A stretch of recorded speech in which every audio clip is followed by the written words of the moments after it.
ಅಲ್ಲದೆ ಮುಖ್ಯಮಂತ್ರಿಗಳು ಪ್ರಮಾಣ ವಚನ ತೆಗೆದುಕೊಂಡ 48 ಗಂಟೆಗಳಲ್ಲಿ ಯಾವ ರೀತಿ ರಗಳೆಗಳು ಪ್ರಾರಂಭ ಆಗಿದೆ ತಾವು ನೋಡ್ತಾ ಇದ್ದೀರಿ.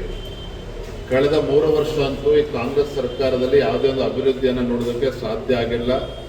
ಭ್ರಷ್ಟಾಚಾರ ಬಿಟ್ಟರೆ ಬೇರೆ ಏನೂ ಕೂಡ ಸಾಧನೆ ಮಾಡಿಲ್ಲ ಸರ್ಕಾರ.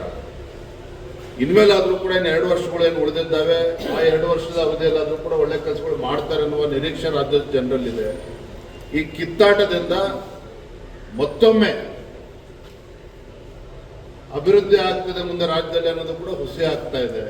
ಹಾಗಾಗಿ ನಾನು ಒಂದೇ ಮಾತಲ್ಲಿ ಹೇಳೋದಾದ್ರೆ, ಮುಖ್ಯಮಂತ್ರಿಗಳು ಏನೇ ಬದಲಾವಣೆ ಆಗಿದ್ರೂ ಸಹ ರಾಜ್ಯದ ಮುಖ್ಯಮಂತ್ರಿಗಳಿಂದ ಈ ಕಾಂಗ್ರೆಸ್ ಸರ್ಕಾರದಲ್ಲಿ ಯಾವುದೇ ಅಭಿವೃದ್ಧಿಯನ್ನು ನೀವು ನಿರೀಕ್ಷೆ ಮಾಡೋದಕ್ಕೆ ಸಾಧ್ಯ ಇಲ್ಲ.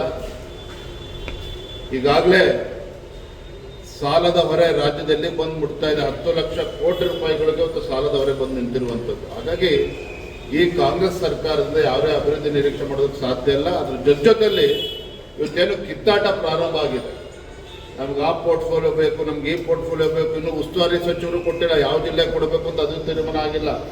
ಕ್ಯಾಬಿನೆಟ್ ಎಕ್ಸ್ಪಾನ್ಷನ್ ಕೂಡ ಇನ್ನೂ ಕಂಪ್ಲೀಟ್ ಆಗಿಲ್ಲ. ನನ್ನ ಸತೀಶ್ ಜಾರಕಿಹೊಳಿ ಅವರಿಂದ 1 ತಿಂಗಳೊಳಗೆ ಕ್ಯಾಬಿನೆಟ್ ಎಕ್ಸ್ಪಾನ್ಷನ್ ಮಾಡಬೇಕು ಅಂತೇಳಿ, ಬಹುಶಃ ಇವತ್ತಿನ ಪರಿಸ್ಥಿತಿಗಳು ನೋಡ್ತಾ ಇದ್ರೆ ಇನ್ನು ಕ್ಯಾಬಿನೆಟ್ ಎಕ್ಸ್ಪಾನ್ಷನ್ ಯಾವ ಮಾಡ್ತಾರೋ ಗೊತ್ತಿಲ್ಲ. ಹಾಗಾಗಿ ಮಾನ್ಯ ಮುಖ್ಯಮಂತ್ರಿಗಳು ಮುಂದೆ ಇರ್ತಕ್ಕಂಥ ದೊಡ್ಡ ಸವಾಲು ಅಂತ ಹೇಳಿದ್ರೆ, ಯಾರಿಗೆ ಯಾವ ಪೋರ್ಟ್ಫೋಲಿಯೋ ಕೊಟ್ಟರೆ ಅವ್ರಿಗೆ ತೃಪ್ತಿ ಆಗ್ತದೆ, ಯಾರಿಗೆ ಯಾವ ಜಿಲ್ಲೆಯನ್ನು ಕೊಟ್ಟರೆ ಉಸ್ತುವಾರಿ ಕೊಟ್ಟರೆ ಅವ್ರಿಗೆ ತೃಪ್ತಿ ಆಗ್ತದೆ. ಇನ್ನೂ ಕೂಡ 20 ಕ್ಯಾಬಿನೆಟ್ ಇನ್ನೂ ಕೂಡ ಭರ್ತಿ ಮಾಡುವಂಥದ್ದು ಇನ್ನೂ ಕೂಡ ಬಾಕಿ ಇದೆ. ಹಾಗಾಗಿ ಇವರೆಲ್ಲರನ್ನೂ ಕೂಡ ಬ್ಯಾಲೆನ್ಸ್ ಮಾಡಿದ್ರೆ ಮುಂದಿನ 2 ವರ್ಷ ಕಳೆದೋಗ್ತದೆ. ಅಷ್ಟು ಮಾತ್ರ.